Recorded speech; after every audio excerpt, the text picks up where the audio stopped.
ಎಲ್ಲರಿಗೂ ಸಂಕ್ರಾಂತಿ ಹಬ್ಬದ ಶುಭಾಶಯಗಳು.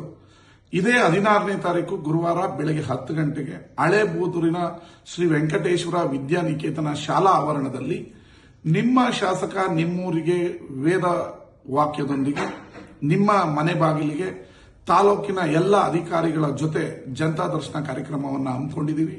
ಇದರ ಜೊತೆಗೆ ಪಂಚಾಯಿತಿಯ ಈ ಸ್ವತ್ತು ಆಂದೋಲನವನ್ನು ಕೂಡ ಉದ್ಘಾಟನೆ ಮಾಡ್ತಾ ಇದ್ದೀವಿ. ಇದರ ಸದುಪಯೋಗವನ್ನ ಹೊಸ ಬೂದ್ನೂರು, ಹಳೆ ಬೂದ್ನೂರಿನ ಗ್ರಾಮಸ್ಥರು ಹಾಗೂ ಸುತ್ತಮುತ್ತಲಿನ ಗ್ರಾಮಸ್ಥರು ಉಪಯೋಗಿಸಿಕೊಳ್ಬೇಕು. ಅದರ ಜೊತೆಗೆ ಮೈಸೂರಿನ ಖ್ಯಾತ ಆಸ್ಪತ್ರೆಯೊಂದಿಗೆ ಉಚಿತ ಆರೋಗ್ಯ ತಪಾಸಣೆ ಮತ್ತು ಉಚಿತ ಕಣ್ಣಿನ ತಪಾಸಣಾ ಶಿಬಿರವನ್ನು ಕೂಡ ಏರ್ಪಡಿಸಿದ್ದೀವಿ. ಎಲ್ಲ ಇಲಾಖೆಯ ಅಧಿಕಾರಿಗಳು ಅವತ್ತು ನನ್ನೊಂದಿಗೆ ಉಪಸ್ಥಿತರಿರ್ತಾರೆ. ನಿಮ್ಮ ಯಾವುದೇ ಸಮಸ್ಯೆ ಇದ್ದರೂ ಬನ್ನಿ, ಇದರ ಉಪಯೋಗವನ್ನು ಪಡೆದುಕೊಳ್ಳಿ. ಇದೇ ಗುರುವಾರ ಬೆಳಗ್ಗೆ 10 ಗಂಟೆಗೆ ಜನತಾ ದರ್ಶನ, ಬೂದ್ನೂರು ಗ್ರಾಮ ಪಂಚಾಯಿತಿಯಲ್ಲಿ. ನಮಸ್ಕಾರ.